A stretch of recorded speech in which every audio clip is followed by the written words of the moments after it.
La plupart des combats, la plupart des problèmes qui se trouvent dans l'église aujourd'hui, c'est un problème de jalousie. C'est un problème de jalousie. Et la plupart des serviteurs de Dieu sont victimes de jalousie. Victimes. Tu as eu un frère à côté, vous êtes là, pam, pam, pam, vous marchez, et la journée où il voit que non, Dieu commence à t'élever, il veut aussi lui, non, écoutez, vous pouvez être plusieurs princes dans un royaume, mais un seul d'entre vous sera roi.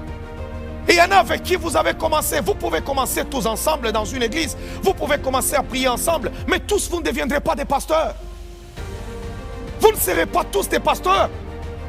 Vous devez accepter lorsque Dieu élève votre prochain. Soyez capable de l'accepter, que le Seigneur t'a établi, Dieu t'a élevé. Ok, je l'accepte. Dieu peut t'appeler à être un médecin.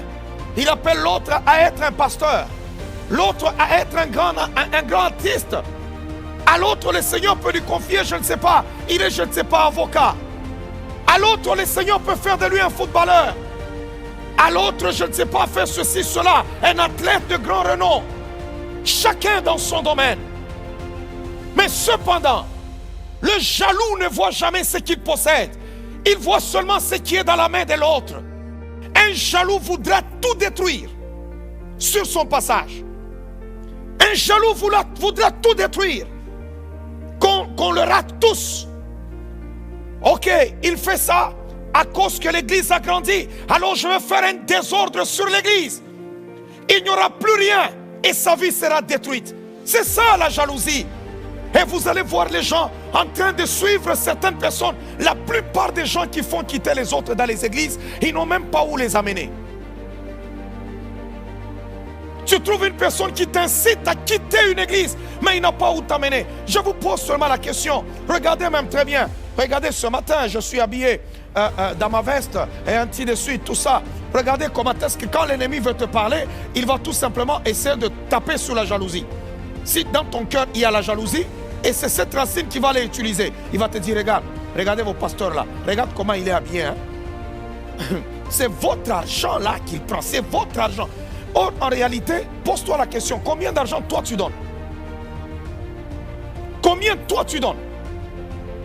Et vous allez voir que le diable va aller multiplier ces choses. Et les personnes qui ont la racine de la jalousie ne dormiront plus. Chaque dimanche, quand il leur arrive, il regarde la chaussure que tu as, il regarde ta femme et il te regarde. Il regarde ta montre. Le jaloux ne dort plus. Le jaloux, il ne dort plus. Alors dans sa tête, il dira, il faut que je détruise cette affaire et je verrai comment est-ce qu'il va porter sa belle montre. Je verrai comment ceci, on redeviendra tous. C'est la méchanceté. Je prie le ciel maintenant en ma qualité de serviteur du Dieu Tout-Puissant. Quiconque a laissé sa vie en arrière pour poursuivre ta vie, afin de te mettre par terre, afin de te faire disparaître, je prophétise ce matin, en ma qualité de serviteur du Dieu Tout-Puissant, qui ne réussira pas, au nom de Jésus-Christ.